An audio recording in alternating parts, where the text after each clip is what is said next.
In this lesson, I will show you two additional formatting options related to cells. One is about wrapping the content when it doesn't fit within the cell's width, and the other is about the orientation of the cell's content. Let's start with text wrapping, but before I go there, I'd like to remind you what happens if the data in a cell doesn't fit in its width. So far you have seen that when you have text data in a cell and the width of the cell is not wide enough, it either extends into the cell to the right if that cell on the right is empty, or simply the part that does not fit doesn't appear.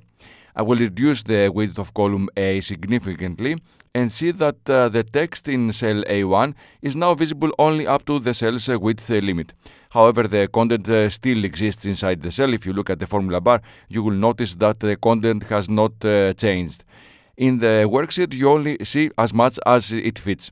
If cell B1 was empty, then the content would extend into that cell, so let me show you that. I will select cell B1 and press delete on the keyboard to clear its content. Now that cell B1 is empty, the data from cell A1 can extend to B1, so now it is being displayed fully. Remember that all these apply to cells containing text. I will reduce the width of column D, and now I get the hashes because there are numbers in the cells. I will select cell E1 and press delete to clear the data from here. Notice that the data from cell D1 did not extend into cell E1. Excel treats text data and numerical data differently, and you have to keep this in mind.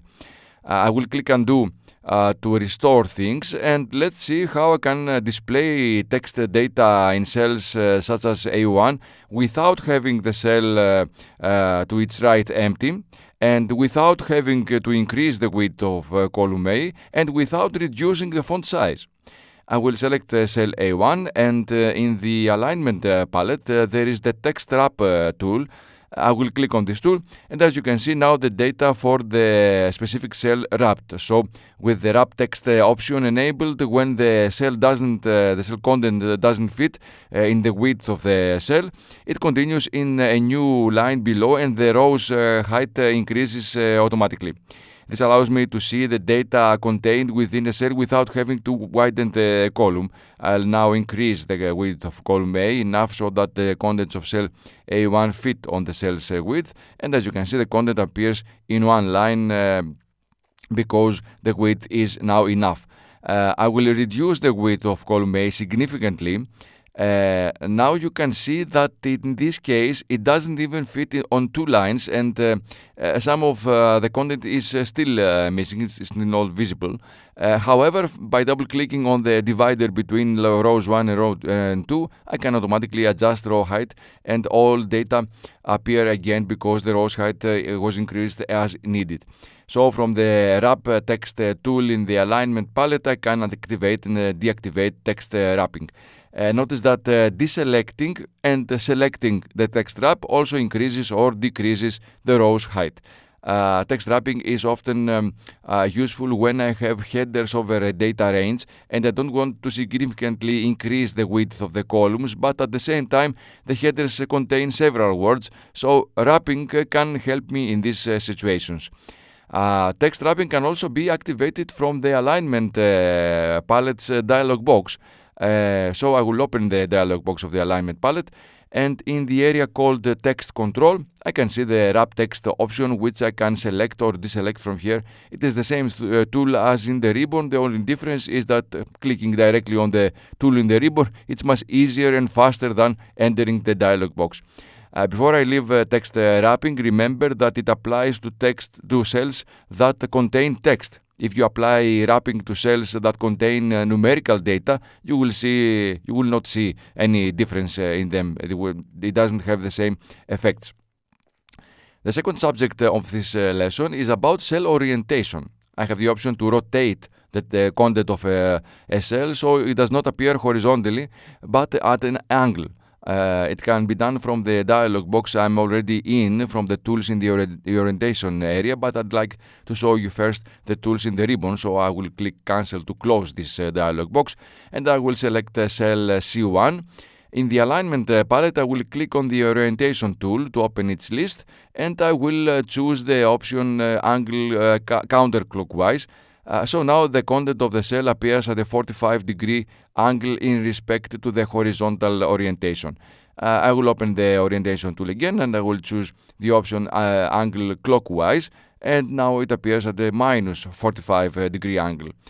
From here I can do even more. I will open the orientation tool and I will choose the option rotate text up. So now the text direction goes from the bottom of the cell to the top, or I can select the option rotate text down and the text orientation goes from the top to the bottom.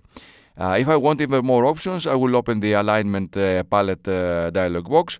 In the area called orientation I mentioned earlier, I have many options to manually orient the content inside the cell to the angle I want. Currently it's at minus 90 degrees because I had chosen the option rotate text down.